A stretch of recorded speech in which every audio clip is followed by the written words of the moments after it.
Isa pang batang naturukan ng Dengvaxia ang namatay dahil sa severe dengue. Ayon po sa batay sa initial na findings na isinagawa ng forensic examination, nagkaroon ng matinding pamamaga at matinding pagdurugo sa utak ang bata. Nagpapatrol si Dominic Almilor. Hustisyang panawagan ni Jovelyn dahil sa biglaang pagkamatay ng 11 anyos na anak na si EJ Bautista, isang consistent honor student at laging pambato sa mga academic contest.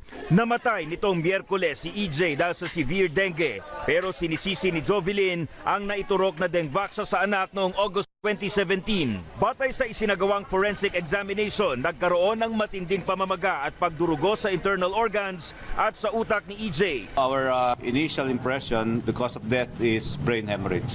Panglabing isa na si EJ sa mga seronegative patients na naturukan ng Dengvaxia na sumailalim sa forensic investigation. Lahat ng inisyal na resulta tumutugma sa iisang pattern. Napakabilis ng pagkamatay, lumaki, namaga at nagkaroon ng matinding pagdurugo sa mga internal organs maging sa utak. Nilinaw ng PAO na lahat ng nasuring katawan ay kinunan ng tissue samples at isa sa ilalim sa masusing histopathological examination. Hindi raw ito pwedeng ibigay sa DOH at sa binuong expert panel ng UPPGH. Paano namin ibibigay ebidensya ng mga biktima sa DOH? Ang sinisigaw ng mga ina na idinimanda nila, DOH.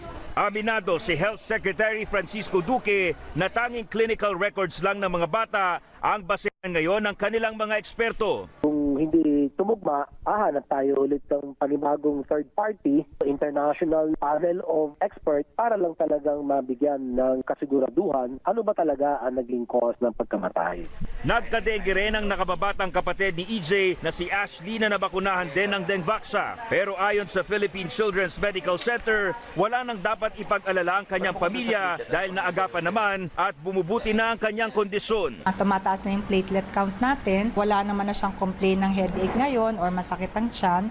Sa susunod na linggo, inaasahang makapagsasampa ng kaso ang Public Attorney's Office laban sa Sanofi Pasteur at ilang dati at kasalukuyang opisyal ng DOH na nasa likod ng dengue vaccination program. Dominic Almilor, ABS-CBN News. Sa muling pag-arangkada ng Oplan Tukhang sa Lunes, ilang operational guidelines ang binago at idinagdag ng PNP. Gate pa ng ahensya, mahalagang maintindihan ng publiko kung ano nga ba talaga ang konsepto ng Tukhang. Nagpapatrol, Bianca Dava. Balot ng pagdududa ang unang dalawang subok ng PNP sa war on drugs. Sunod-sunod ang pagbulagta ng mga drug suspect na umano'y nanlaban, pati ang sigaw ng mga kamag-anak ng hustisya. Sa muling pag-arangkada ng Oplan Tukhang sa Lunes, ilang pagbabago ang ipapatupad. Nagkaroon ng misinterpretation about the concept of Tukhang. Ito yung pagbibigay ng pagkakataon na tumigil yung mga gumagamit ng illegal na droga. Yung upper barrel, ito ngayon yung actual drug enforcement operation. Bypass operation or application and implementation of search warrant, ito ngayon ay hindi part ng Tukhang. Sa Quezon City at Caloocan City, nasusunod naman daw kahit dati pa ang mga alituntunin sa pagsasagawa ng Oplan Tukhang. Yun nga lang, ang problema natin last time, pinaghalo natin ito Pinagamit nila yung Oplan Tukhang sa any police operation for anti-illegal drugs campaign, which is wrong. Kaya't sa bagong guidelines ng PNP, mahigpit na ipatutupad ang detalyadong do's and don'ts sa mga Tukhanger.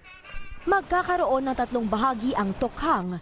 Una ang pre-Tukhang, kung saan dapat na-validate ng Directorate for Intelligence ang lahat ng drugs watch list. Dito pipiliin ang mga Tukhanger. Dapat wala silang masamang record.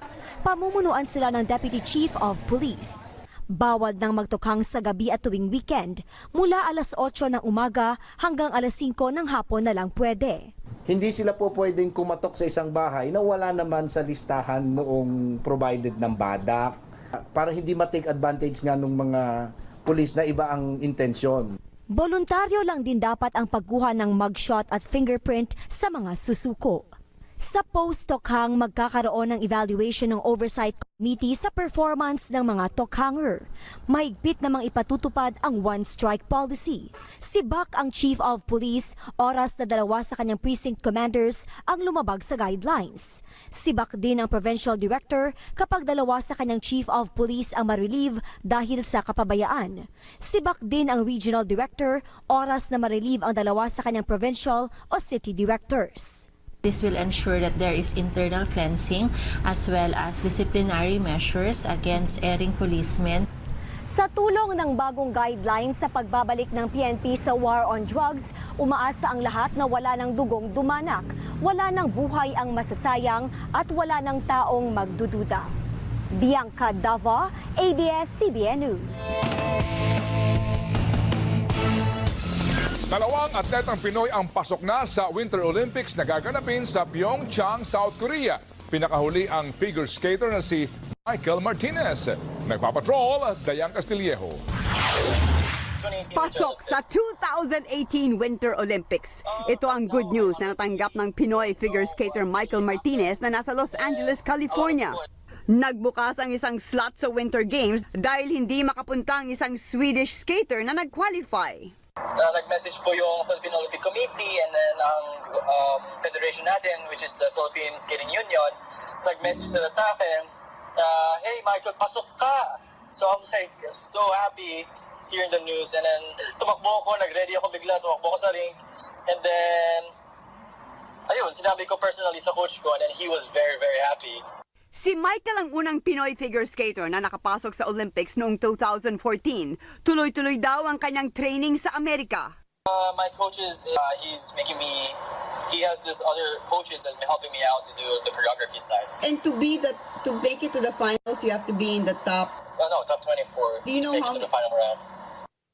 Ayon kay Michael, napalakas na niya ang katawan kaya't nakontrol ang mga injury. Nagpapasalamat si Michael sa lahat ng sumusuporta sa kanya. I would really want to say thank you so much for everybody. Mga support nyo and prayers nyo, and then it really went, it came through. Now we're going to the Olympics, so super happy and super excited for you guys. Bukod kay Martinez, pasok din ang isa pang Pinoy sa Winter Olympics, ang 17 anyos na si Asa Miller na lalaban sa slalom ski event. Ang Winter Olympics ay gaganapin mula February 9 hanggang 25 sa Pyeongchang, South Korea. Dayan Castillejo, ABS-CBN News.